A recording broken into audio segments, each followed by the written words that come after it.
Over the summer, the discussion in East Lansing was about the college football playoff.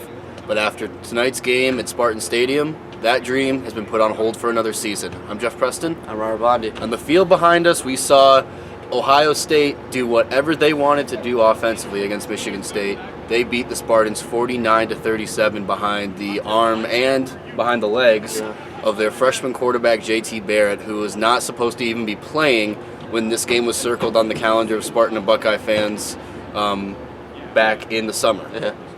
So let's just kind of talk a little bit about JT Barrett. He was 300 passing yards, ran all over the field. MSU really just did not have an answer for him today. No, they didn't have an answer at all, and that was really the big thing. I mean, Ohio State scored at 6 straight drives, and all of them were centered around him. Mm-hmm. You know, like you said, he threw for 300 yards. He threw for 3 touchdown passes, ran for 2 touchdowns. I think he finished with 84, 86 net rushing yards. So taking back the yards from sacks.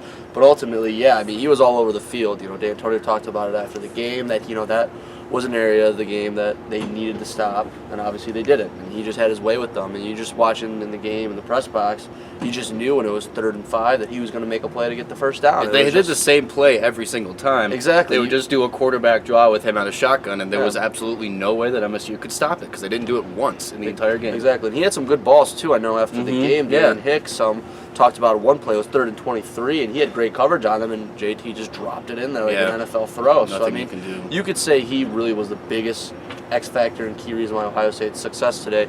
But there also was that swing in the second quarter where Michigan State had just taken the lead again, up 21-14, and Ohio State fumbles the next kickoff. Michigan State's starting at the Ohio State 18-yard line.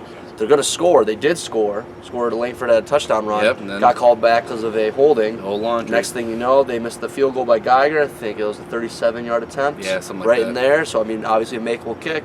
He misses it. Ohio State next play goes right down the field. 70-yard touchdown. So that alone, I think, I don't know what you want to say about that, but I think, me personally, that was the biggest swing. Well, yeah, and you could feel, Coach D'Antonio talked about it a little bit. The momentum at that point was pretty even. Back and forth game, MSU had just taken the lead because they were the last ones to have the ball. Right. But no team really felt like they had put their kind of staple on the game. Exactly. That changed that. Exactly. And it would have changed it for MSU had they scored that touchdown. Right, even a field goal, they're up 2 possessions. That's a big deal. It's a big deal in a big game like that.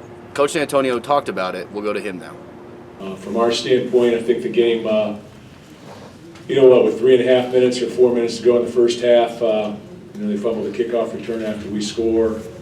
We got a chance, we go in for a touchdown, get a holding call, makes it 28-14, but they take it off the board and we miss the field goal. So next play is a 79-yard touchdown. So it goes from 28-14 to 21 all, and all of a sudden momentum just flipped. I thought it was pretty equal back and forth.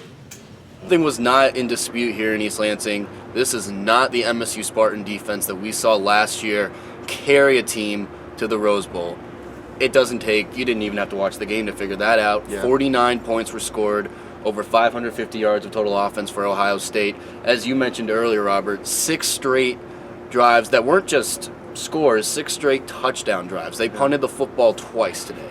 You're not going to win when that happens. You're not. I mean, they had 0 3-and-outs. That was just not a Michigan State defensive performance. Nope. It's give a lot of credit to Ohio State. They obviously made the plays. They had a good game plan, as the coaches and players said afterwards.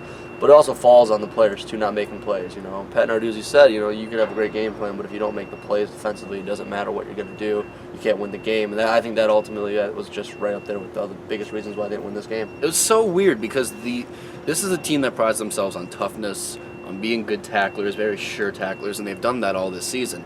The angles that some of these guys were taking to ball carriers was absolutely horrible. I mean, this is the stuff that you learn junior varsity high school, how to, take the proper angle on a guy, and they were just not doing it well. Exactly. I mean, Hicks really got kind of just torched today. Yeah, he didn't have a good game at all. Yeah. They were definitely keying on him. Yep.